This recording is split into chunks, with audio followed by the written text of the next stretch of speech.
So we are getting live.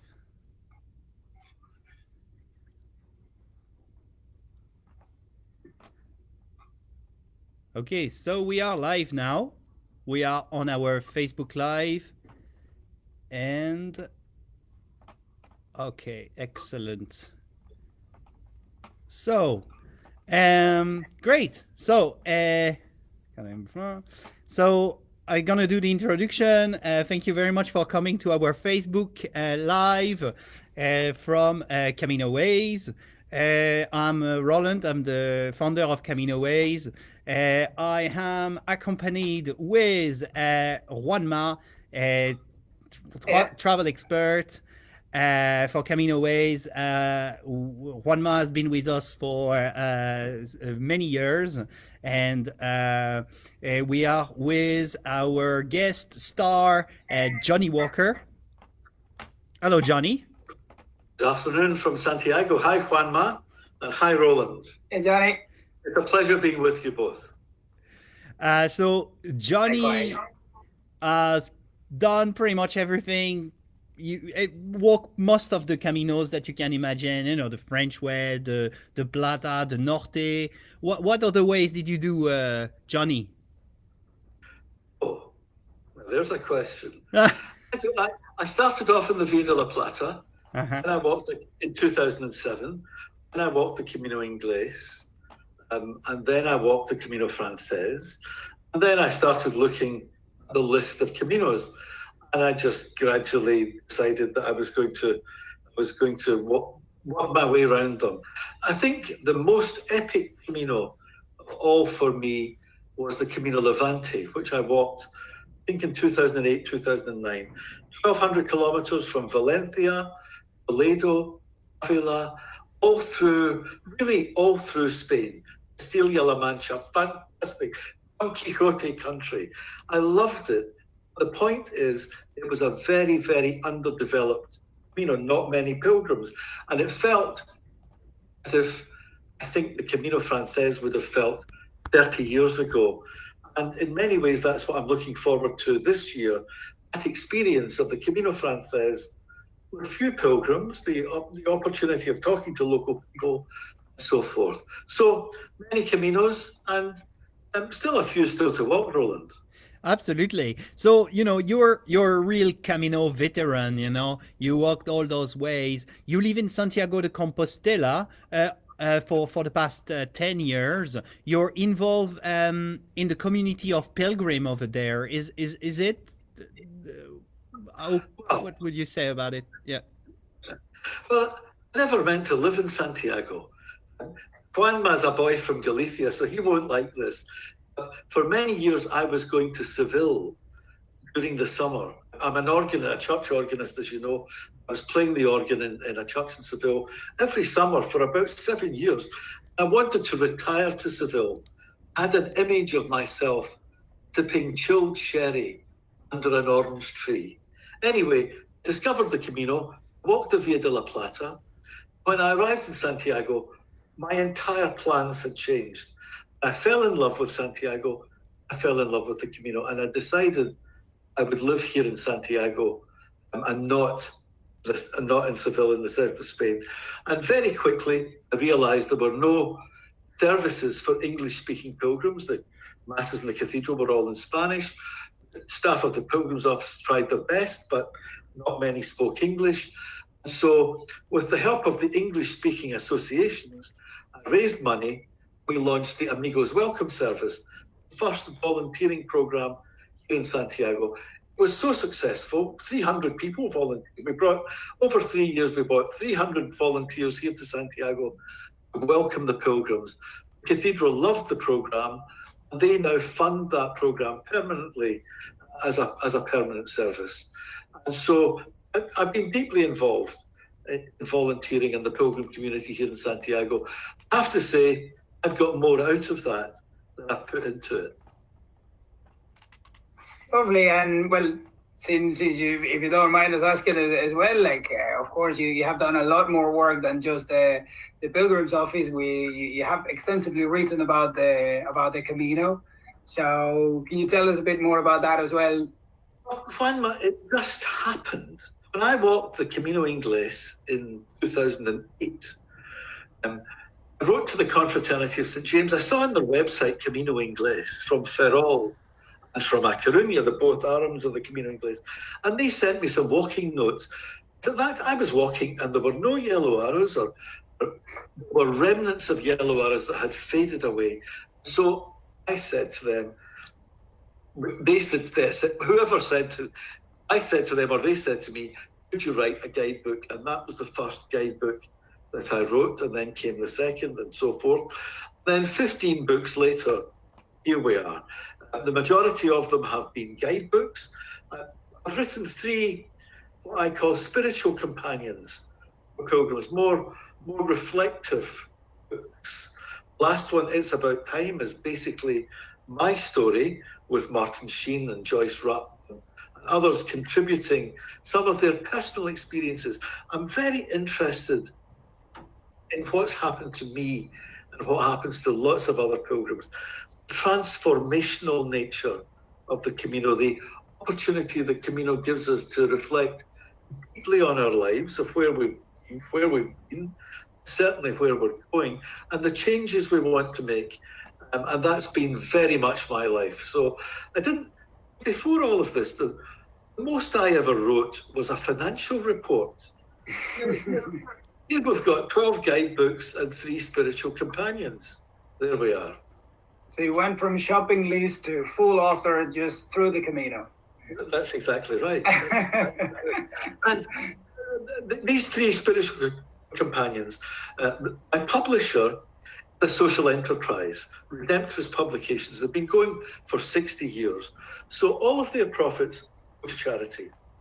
So I said to them, if I write these books and don't take a fee, and anybody who contributes to the books, if they don't take a fee, you give me free copies.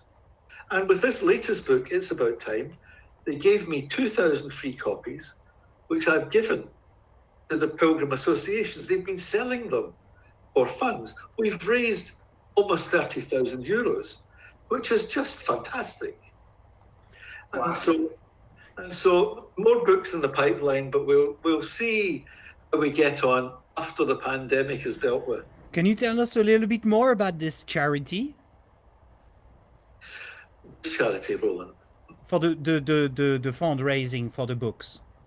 Well, I write the books and the publisher gives me free copies because I don't take a fee and no one else takes a fee. So every penny of the purchase price goes to the people selling the books. So I gave 300 copies to American Pilgrims on the Camino. I think the Confraternity of St. James in London have 400 copies. And so they sell them, which means they get all of the money, which is just a great deal. It is, and it's a way to marry what you like, to basically help charities and help associations to promote the Camino still, and to share your experience with others. So, hard off to you there from a Galician man. Well, you're Galician and I'm Scottish, and Roland's French. Let's not mention that. No, but we're almost brothers, Juanma. Indeed, yeah, a bit of the Celt going on there. Tell me, Johnny, what it is like to live in Santiago? I love living in Santiago. Santiago is a wonderful city, but it's a university city. If you're used to the rain. Well, as you know, Juanma, the city really is it's in 2 periods of life. So in May, pilgrims start to come and the streets get busier and so forth. And then in September, October, students return, the pilgrims go away. Pilgrims tend to go to bed early. Students certainly don't go to bed early. So in the summertime, by 1 o'clock in the morning, everything's quiet. In the wintertime, by 1 o'clock in the morning, everything's starting. So also in the wintertime, the rain starting, and the rain in Santiago is prodigious. And well, wintertime is another story.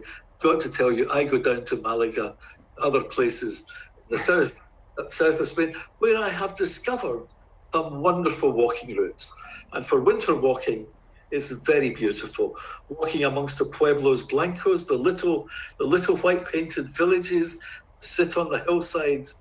It's gorgeous. So have a great life, Santiago in the summertime and Andalusia and other parts south in the wintertime. And Johnny, how has the pandemic affected Santiago and the pilgrim community? Well, it's been a disaster for everyone, to be honest. I was walking after the Via de la Plata. I was walking from Cordoba to Merida. And as the days went on, the news got worse of this pandemic that was spreading across the world. My walking companions, two from Holland, left to go home. Another walking companion, a wonderful friend from Finland, her son was sending her messages, come home, Mum, come home. So we changed our flights, she got home. My friend Stephen and I continued walking. As we walked into Merida on the 14th of March, the shutters were coming down. The state of emergency had been announced. We were due to go to London to do musical things. We decided that that was not realistic, and I wanted to come back to Santiago. Of course, coming back to Santiago, all of Spain, we were invited by law to stay inside of our houses for 8 weeks. I rarely went out during that time to go shopping. We saw the death toll rising, the infections spreading. Now, thankfully, the strategy has worked, but the Camino closed, and we announced the closure of the Camino, all of their Facebook groups, all of the associations. And so pilgrims were left who had plans to come here. Also, Roland, we must be aware that all of the Camino infrastructure, the voluntary sector albergues, the parochial albergues, the private albergues, the many hotels, the employers who have invested all of their savings in developing businesses and employing local people were left with no business. Now, we hope that as the situation improves, pilgrims and tourists will come back. Recently, this has not been helped by these little outbreaks of the virus popping up in places. And I'm afraid this is the way it's going to go. I'm confident here in Spain, in the places through which the Camino passes, infection rates are low. So in Spain, by law, we all wear face masks everywhere. We use hand gel. Hand gel is available outside the entrance of every bar, every hotel, every albergue, everywhere. And people are very responsible. And I think if we stick to this, our own personal safety will be assured, and the safety of other people.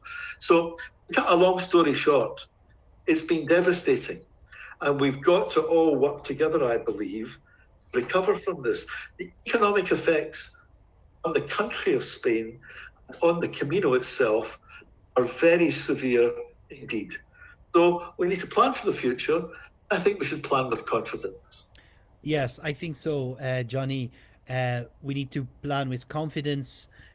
We need to support the communities. It's real people, real life. Tell me, what are you planning to do in August? Well, I'm going to walk from Saint Jean-Pied-de-Port to Santiago. I'm going to walk home to Santiago. And my reasons for doing this, I've got several reasons for doing it. Suppose the most selfish reason, start with the most selfish reason first, is I will have the opportunity to walk the Camino Frances as it was when there were very few pilgrims. The situation at the moment, Juanma and Roland, is looking at the figures, some of the big albergues, Ponferrada and so forth. It appears that at the moment, pilgrim numbers have reduced by 90%. So 10%, only 10% of pilgrims who would usually be walking are walking. So I want to experience that. The second reason is I want to see what it's like. Now, I believe that that the hotels and the albergues will be behaving very responsibly and that there will be COVID prevention measures all along the way. I want to see that for myself. I want to write about it. I want to talk to local people. I want to post. We've launched a website, and I want to post on that regularly the condition of the Camino, perception that we're having, what local people are saying, what other pilgrims are saying, because I really want to help restore confidence in the Camino. And thirdly, I'm very aware that many pilgrims carry intentions from home. They carry their hopes, they carry their prayers, they carry thoughts of people that they want to think about and to pray about, and many carry a stone. They leave that stone with a prayer at the Cruz de Ferro. They bring it here to Santiago, and so many thousands of pilgrims can't do that this year. So I've been inviting them to send me their stones, to send me their prayers, to send me their hopes and the things that they want thought about as we walk along. And we will pray and meditate and reflect on these as we go along. And we will leave an electronic stone with all these hundreds of prayers at the Cruz de Ferro. And people have been great, and many people have written to me. And in the next few days, I'll be leaving on the 16th of August. And in the days to come, I'll be posting on www.wewalkforyou2020.org, and I'll be posting all over Facebook. And with your company's help, we will invite people to send me the things they want me to carry and they want us to pray and think about as we go along. So these are my three main reasons. We will follow you along the way. We will share your news. We will support you the way we can. Can you tell us what? You're not a man to walk without a story there in the Camino. Oh, I tell stories. So what do you think actually it is so important actually to walk the Camino at this time post-COVID, when it looks like everything has kind of quietened down and yet you still want to go to the most popular of routes? I think it is the most popular. Mm-hmm. It's also the route which has been most affected by all of this. And as in the Facebook group I run, which is 11,000 members, people express their anxieties. Will it be okay to walk? What will it be like? Will we have to wear masks walking along? What will it be like going into an albergue, into a hostel, or into a hotel? Will the bars be open? And one of the questions they ask is, will local people in little villages welcome strangers? Now, I know they will. I want to have first-hand experience of this to write about it. So that's my reason. And Johnnie, what are your hopes for the future and for the Camino? Well, I've no doubt that we will see a great revival of the Camino. Pilgrims will come back. My own view is that this may be a slower process than we think. I think it will take everyone time to recover and to readjust to this. So I'm not expecting that in September or October or November, 500,000 pilgrims will suddenly get on a Ryanair flight and arrive in Saint-Jean and walk the Camino Frances.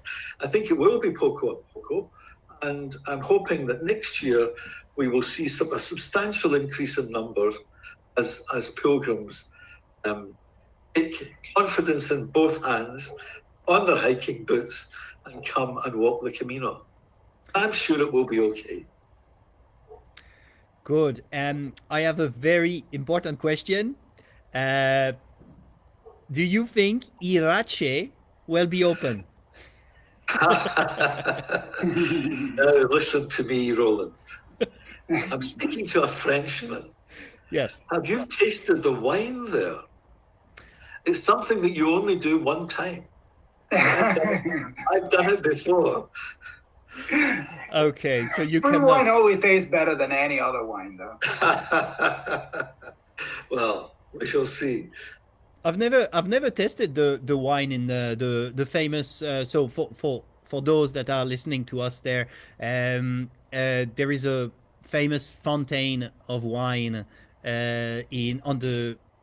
Sorry, it's in the Rioja, close to Narrera, so it's close to um, uh, um, ah um,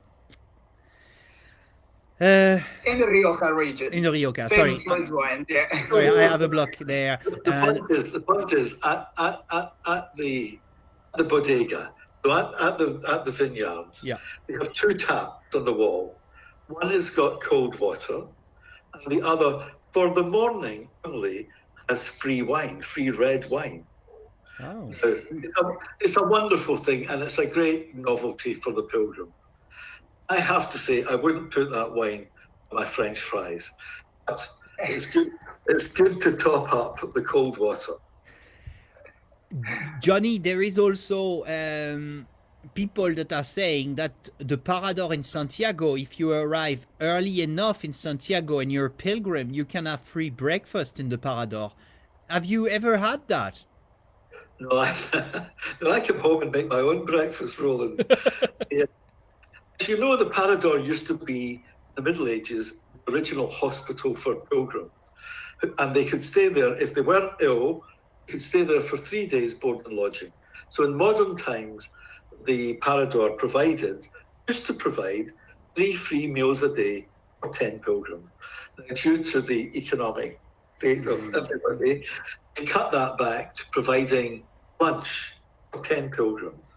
And the first 10 pilgrims in the queue at the pilgrim's office every morning get a ticket, go to lunch in the restaurant of the Parador. So that's the situation these days. Yeah, So absolutely. if you want a free lunch, Roland, Yeah. either I'll buy you lunch, or you can get up very early in the morning and queue up at the pilgrim's office to get the first ticket. Very Will it good. be the only haggis served in all of Santiago? I have haggis downstairs, though. I import haggis. And maybe we can go to Casa Marcelo for dinner. Yeah, you're on your own there, Roland. I love Casa Marcelo. It's an amazing place, you know. I brought Tanya last year, and she was most impressed. Oh, well. Anyway, Casa Marcello is a great meeting place, yeah, and the menu of the day is great value with heaps of food. I mustn't sound like a food snob, although I am. I have a question there. During our interview there, you talk about the electronic stone. Can you tell me a little bit more about that? So far, 150 people have written to me with their prayers and their intentions, saying, Johnnie, will you carry these along with you? Now, I'm not putting 150 stones in my rucksack. So all of these emails will go onto a data stick, and that will be what I carry along. I think I might have it here, actually. So this will be the stone which which will contain all of the pilgrims' prayers and intentions, and I will carry that. Very good. 150 of them. No, you'll have one, and you're gonna put that. Where will you leave that? At Cruz de Ferro, you said. Yes. Very good. And a copy will come here to Santiago. Very good. That's great. Really great initiative. Okay, I think we're reaching towards the end of our interview. Look, we're really looking forward to follow you during the months of August. It's going to be a wonderful experience. I mean, it's going to be really inspirational. I'm really looking forward to that. I think the whole community is also behind you. You know, you have this. You're also an administrator or moderator in a famous Facebook page. Are you? Yes, the Camino Pilgrim discussion group which I started 4 years ago, now has 11,000 members. And the Associated Camino Inglés group has got 2,500. So I have an audience of some 13,000. Of course, we are great sister organizations with the American Pilgrims on the Camino Facebook group, which has now got 23,000 members. So we will be inviting everybody to take part in this great Camino. I will walk the Camino. I'm hoping that many other people will be with me as I go along. Johnnie, we didn't speak about your walking partner, actually. Can you tell us a little bit more about him? Well, there are 3 of us and 1 at home. So the 1 at home, John, is a veteran pilgrim himself. He's an IT specialist. So he's going to be managing the website, and we'll have an interactive map. So there will be, where are they today? So everyone can see us as we walk along. And I'm hoping that Kate from the United States, from Texas, will be able to join us. She's the 3rd one in the party, because Kate's going to stay in the albergues. That's the plan. Provide a detailed report on the condition of albergues and so forth. Now, I'm an older chap. Some of my friends might say I'm vulnerable, but I'm not going to stay in albergues. So my best friend and walking partner, Stephen, will be with me. We will be staying in hostels and hotels along the way. He's walked many Caminos with me. He walked the 88 temple route, the island of Japan, with me. And I tell you something. Now, he was ordained a Catholic priest. Maybe that's behind this. I have suffered from dreadful blisters on many Caminos. This man put on a pair of boots, has walked tens of thousands of kilometers with me, has never had one blister. Now, what's the reason for that? Anyway, 2 of us, hopefully with Kate from Texas, will set off from Santiago on the 16th of August, and on the morning of the 17th, we will set off from Saint-Jean-Pied-de-Port over the route Napoleon to Roncesvalles and onward. Adelante. Ultrega. I remember the little Japanese hat that you had during the 88 temple. Actually, the Korean hat, excuse me. Will you wear that on the Camino? It's around here. It's around here somewhere. Oh, do you? I think it might be up there. Okay. Okay. And could you remind us the website, the website where you will be updating on your walks? www.wewalkforyou2020.org. Okay, excellent. Will you be posting only on this website? Will you be posting on Facebook? Will you be posting on Twitter? Where can we find some news? Well, Sean will be posting on that website, and there will be feeds to everybody. If you want to replicate these posts on your CaminoWays website, you're very welcome to do it. I'm happy to share whatever I write with everybody. So we'll be posting on Facebook. People will be logging on. I'm hoping that people will be interacting. I hope they'll be sending good wishes. I hope they'll be sending questions that they want answered as we go along. And that's it. The information will be available. Absolutely. We'll repeat your content for sure. Yeah. That'd be good. We'll definitely keep in the loop. I have the most important question. After 11 years in Galicia, it's time to make a choice: Celta or Deportivo? How about the Glasgow Celtic? Oh, there you go. You stick to the old firm. That's a diplomatic answer. There we go. I'm not sure in Glasgow it's a terribly diplomatic answer. No, not really. But at least I could say a bit more fiery than the Galician derby. Johnnie, thanks. As we say here in Ireland, thanks a million. Gosh, a Frenchman with an Irish accent. Oh yeah, well, sometime, yeah, sometime. But thank you. It's my pleasure. I would talk about the Camino all day long. So thank you very much for the opportunity to meet both of you. online. And for all the people who will listen to this, I wish them well. Thank you, Johnny. Juanma, Thank you, see Johnny. you tomorrow at 9 a.m. Goodbye. Thank you. Bye. Bye-bye.